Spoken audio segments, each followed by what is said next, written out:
Hi friends, I'm Selvarajan from Green Circle.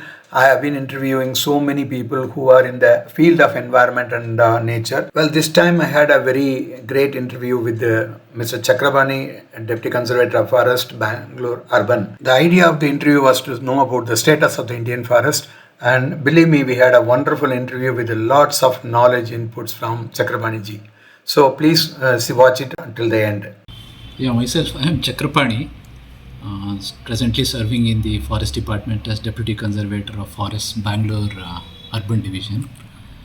I'm basically from Bangalore, born and brought up in Bangalore, educated in Bangalore. I did my bachelor's in forestry, Bachelor of Science in Forestry from US Bangalore in GKVK campus.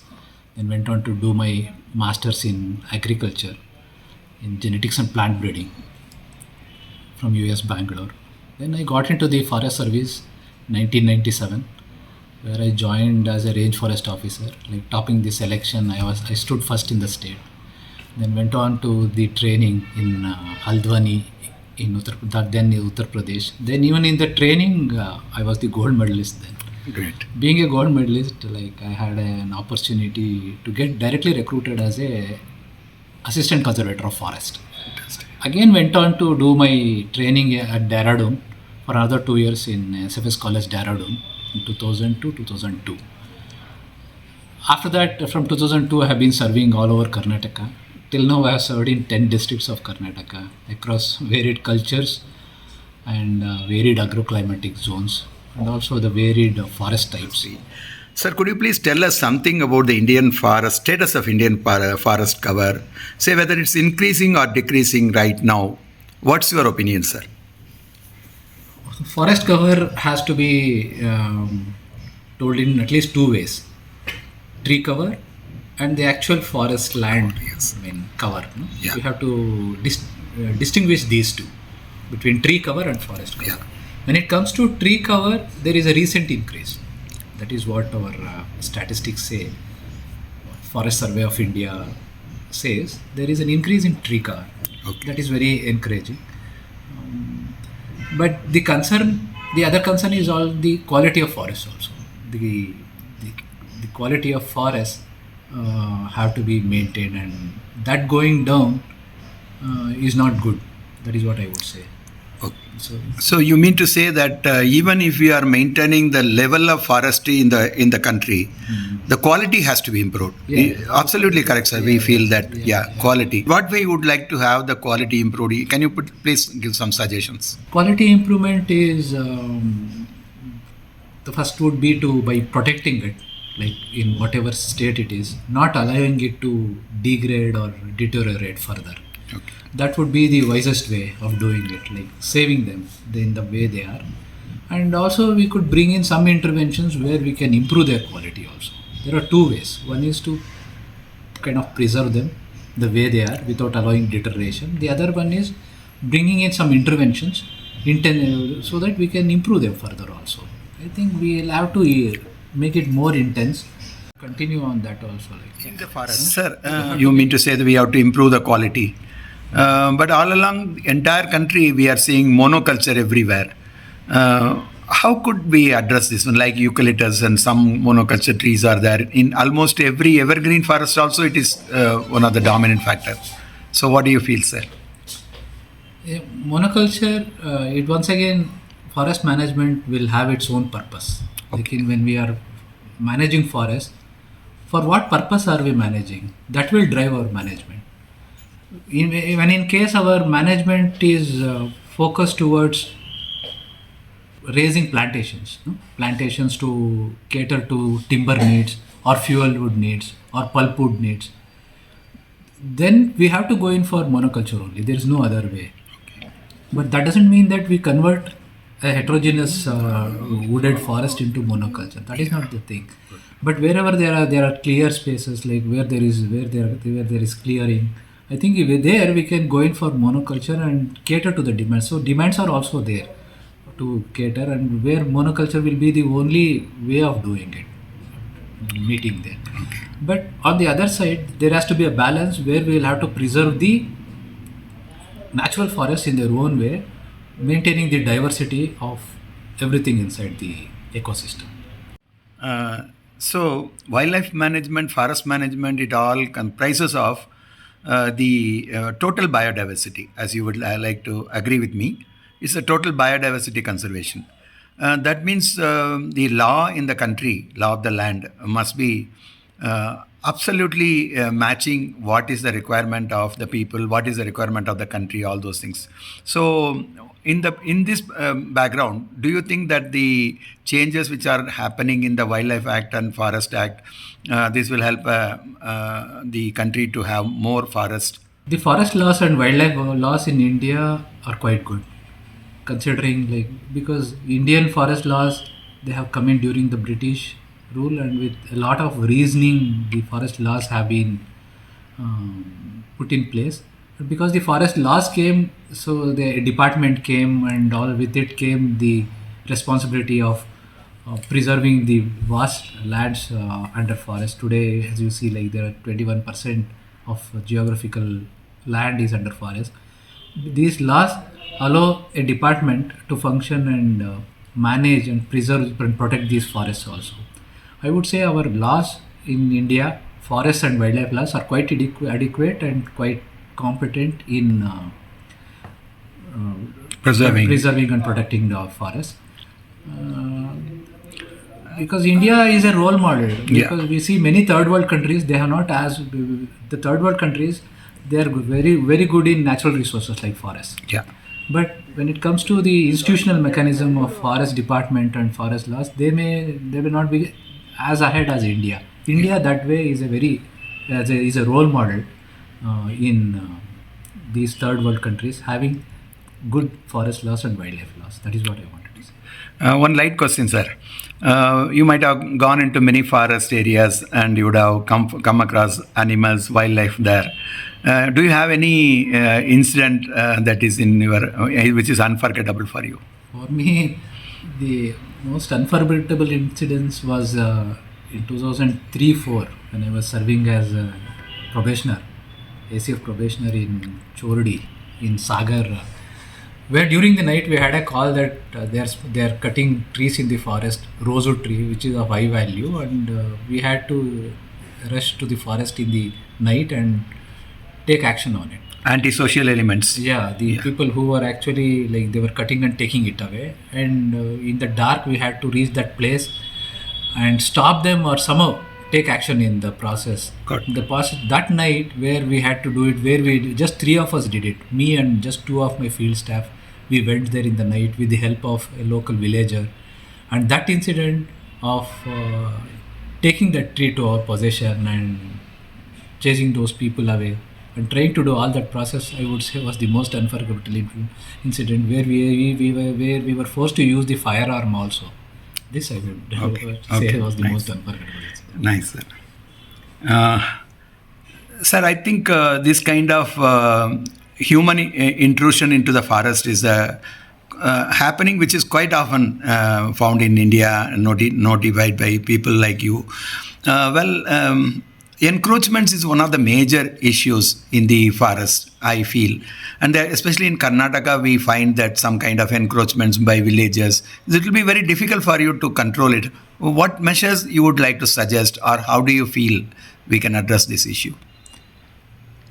So, as we say, prevention is better than cure. The first thing is the forest department will have to keep checking to see to it that they don't happen by regular patrols or presence, going around the forest, going around the boundaries of our land. That would be the best way of preventing encroachments. And in case they happen, that promptly doing a proper investigation and then prosecuting it in the court, taking it in the legal course as soon as possible and in a very proper way, without any gaps. That I think is the best way of checking and taking action on these encroachments.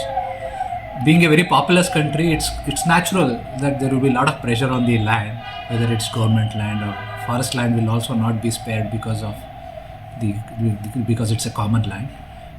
For this being this pressure, the institutions also will have to be intensely like occupied in checking this and taking back like whatever is encroached also. Sir, the encroachment is one of the major duties of forest department, and it's very difficult to control the encroachers. But you are doing your best to control the encroachers from entering. But still, because some of the forest lands are being encroached, we find that the wild animals are entering into the human territory, or we can say that we have encroached into the animal territories rather.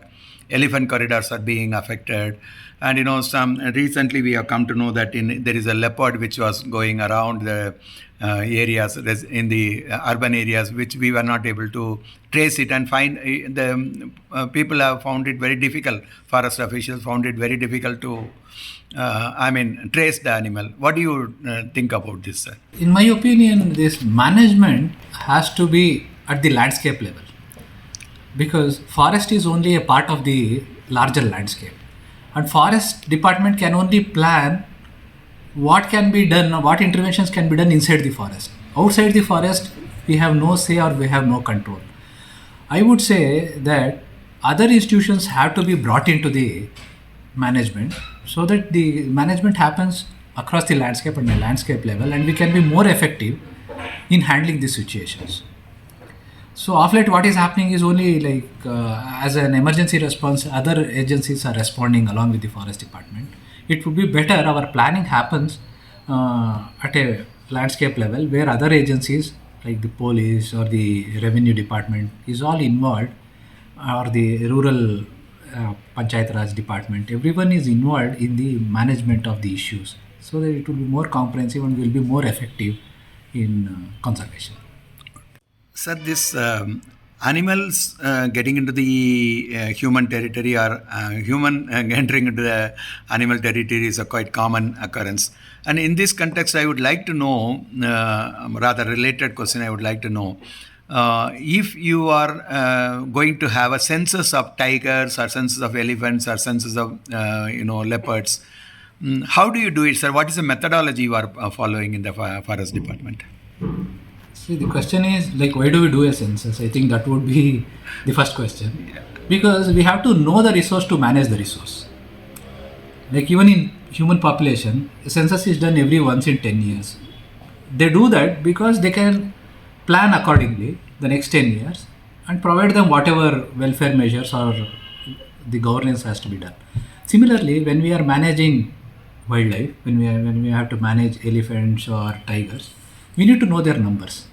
The purpose is to know their numbers so that we can manage them, know them and where, and also their location also, where and how much, or into more details like what is the gender ratio, all that, the population, to get the picture of the population. Forest department does it for regularly for these larger, these animals like tigers who are at the top of the food chain, so that their population, health of their population reflects what is down below in the food chain also. That is the purpose. Only a keystone species is considered in a census, because we cannot do it for everything else, giving the limited resource, and also scientifically it's not necessary also sometimes. So the census is focused on these animals which we have to manage. So in that direction, tiger census happens in periodic intervals, and which is by Government of India also does it once in 4 years periodically. But apart from that, our national parks and protected areas, which are tiger reserves, which have such a good number of population of tigers, they do it almost every year. They do it by laying camera traps. They put in camera traps where the tigers' stripe patterns are taken on the cameras, and these stripe patterns are very unique for every tiger, like the fingerprint of humans. And that way, the tiger entities, the database of tiger different tigers are always present with the manager of a park, like in Bandipur or Nagarhole. They have it. They have a database of tigers, And occasionally when these animals come out and if they find them outside, when we can also match them to the tiger database, the photo album which we already have in the national parks. Okay. And also leopards also, like now they are attempting to have the census of them. And elephants also periodic census happen in the protected areas. But across landscape, tiger census do happen. Okay. Is it the forests are very dense. It's very difficult that your forest jeeps cannot go inside, your forest department jeeps cannot go inside. So are you going to look for the tigers or elephants there, or you will be following certain other methods like sighting of the footprints and all those things, pug marks? Yeah, see, basically the census is not a total estimate. It's not the total accurate estimate. It is just an estimate. Right. Estimate will be by sampling we do it. From the sampling, we have a projection of what it could be like. We estimate what could be an estimate from the sample what we have. Okay. So our process of doing it is we generate we get the sample numbers and then we do it. Sampling method is being adopted. And also during sampling, we rely on directly citing the animal and also looking for their indirect evidences also. Okay. See, tiger directly also it can be cited, and also the pug mark of the tiger is also a sign of the presence of the tiger. So that way we take in both and make an estimate or the sample of the population. Okay.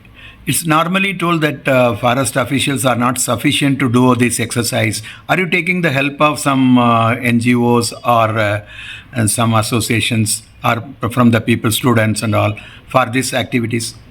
During these exercises of census, we actually invite volunteers to accompany the forest department staff in generating the data. Okay. And there is a very good response, and it happens, and it is happening in collaboration with the volunteers. Okay. Yeah. Okay, sir. Sir, it's nice that you are giving good, inputs about the forest and how you are managing it. I would like to come to the, urban areas now. Would like to know whether trees in the urban side are being protected. Some are not coming under your forest department. But, we are seeing that many times that trees are being electrified by putting lights on that one, or, they are cut down for roads and all those things.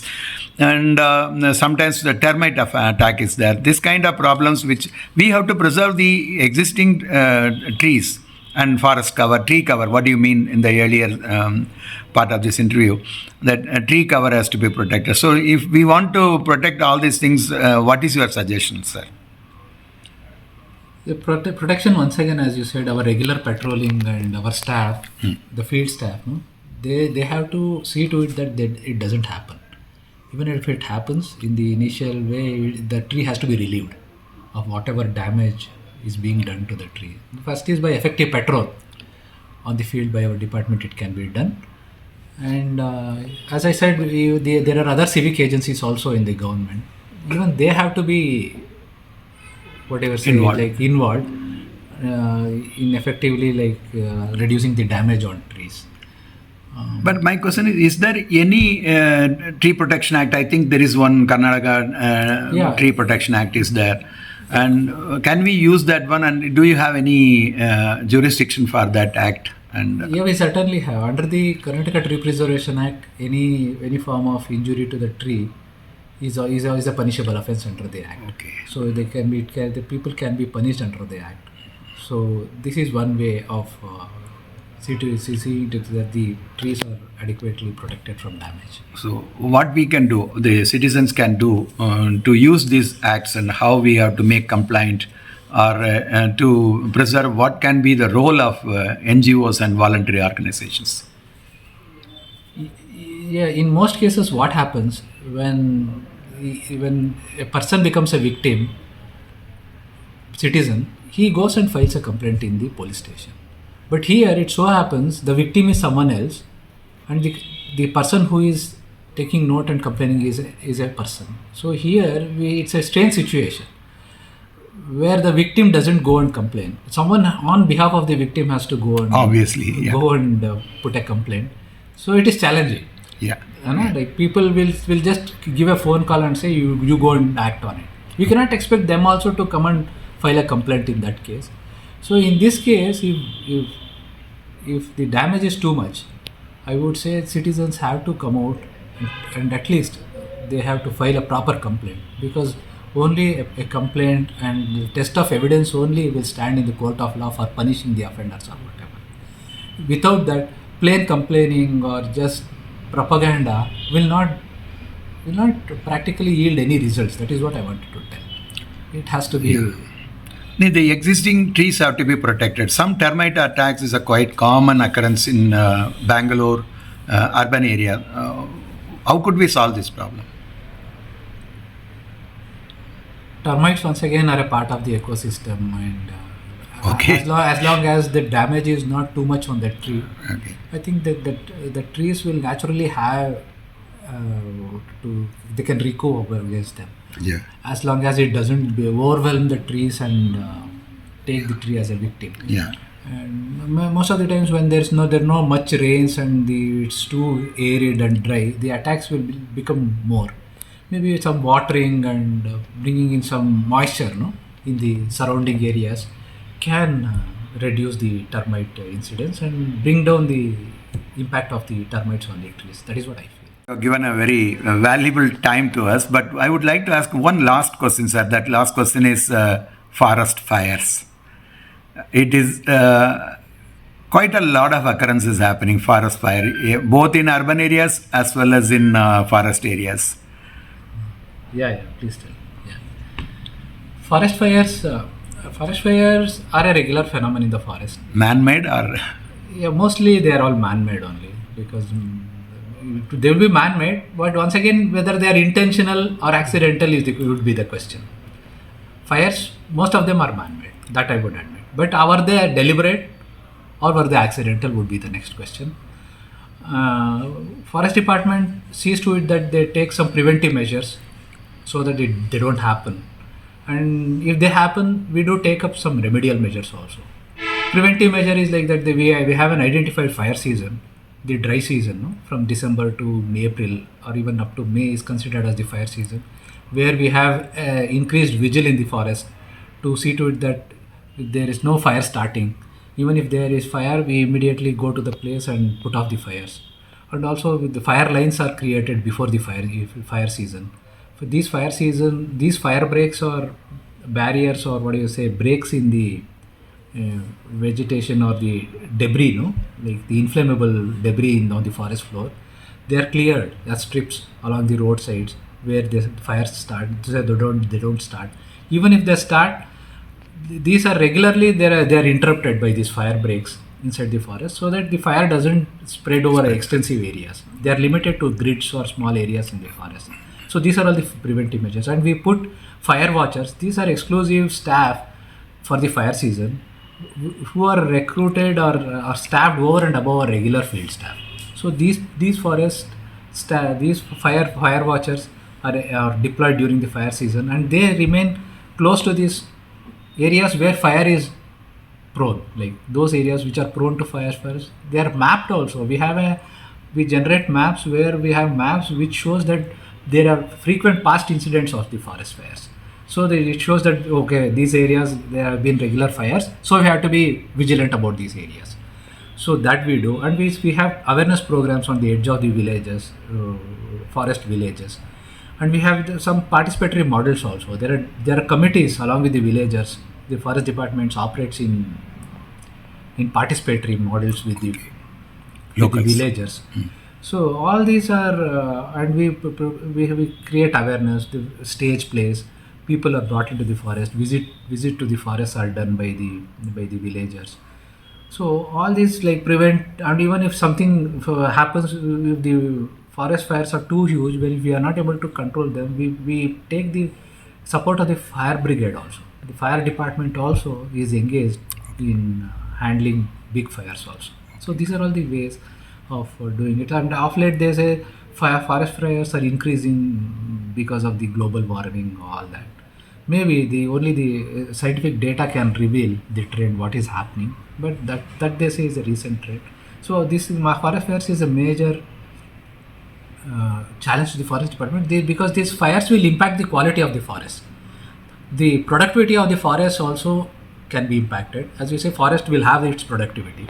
Forests are product. For the forest productivity, as I said, forest can be producing goods, like it may be giving us timber, it can be giving us medicines, all those stuff. And after, the other productivity of the forest would be the services they are giving us. As you know, they are habitat for wildlife. That is the service they are doing, because they are shelters for wildlife. They give us water. They are the catchment of major rivers. So these are all the services, the ecological services they are giving. So forest fires will have an impact, negative impact on the productivity of the forest. The produce the forest will give is impacted, they may come down. The services they are giving, it may impact it, they may come down. So we have to look at it in that way, and to safeguard the productivity of the forest, we have to see to it that forest fires don't go out of hand and eat into the productivity of the forest. Thank you. So nice. Sir, the climate change is one of the most important talked over subject in all over the environment circle, naturalist circle, and all those things all over the world. So Paris Convention, all those things have taken place, and now we have to do something for the climate change. And green budgeting is going on in the entire country. So in this context, what is the role of forest in combating the threats to the climate change?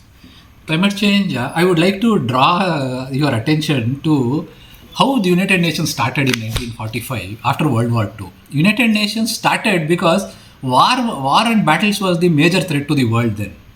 United Nations started functioning because war was killing so many people, no? But when it after say few decades, maybe in the 80s or 1980s, 1990s, it came to know that environmental destruction is becoming a major threat to humanity more than wars. So the entire efforts of United Nations was more towards conservation and fighting climate change or desertification or biodiversity conservation.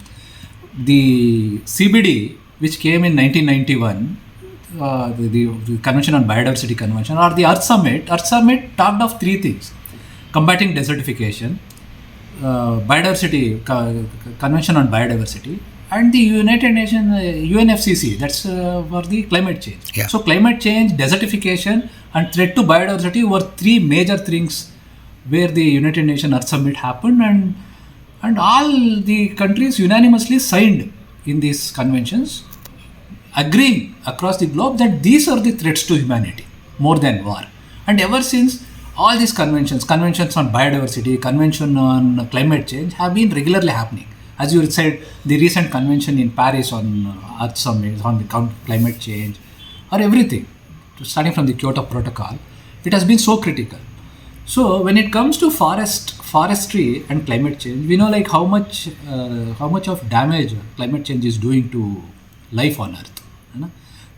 The damage is immense. When it comes to the oceans, the mass death of coral reefs in the oceans, that is the hugest, the biggest thing which we can see recently. And similarly, the damage on the forest also, the loss of forests, no? That is also a major threat concern connected to climate change. When it comes to addressing climate change, I would say the most cost-effective way of mitigating climate change or reducing the carbon dioxide in the atmosphere is through photosynthesis or is through growing wood. Okay. Growing wood, no? Green plants, they act as sinks to carbon dioxide and the gaseous carbon dioxide. The most cost-effective way, I would say, the most in the business sense or in the economic sense, the most cost-effective way of reducing carbon dioxide is through growing forests. Okay. When you grow forests, the carbon dioxide gas in the atmosphere gets converted into the wood in the trees. That's the cheapest way. You try any other way, you will have to invest so much of money. But the least money where you can invest to reduce the CO2 in the atmosphere is by growing trees. I would say the Fantastic. forestry sector Main. has a very major role to play in combating climate change. Yeah. Thank you, sir. Thank you. So friends, when we are closing this interview with a great person, Mr. Chakrapani, our mind is filled up with energy, enthusiasm to do something for nature and environment. Thank you very much for watching. So friends, I will be meeting you in some other episode. Kindly subscribe to my channel, Border Selva. And please press the bell button so that you will be getting the notifications. Thank you so much.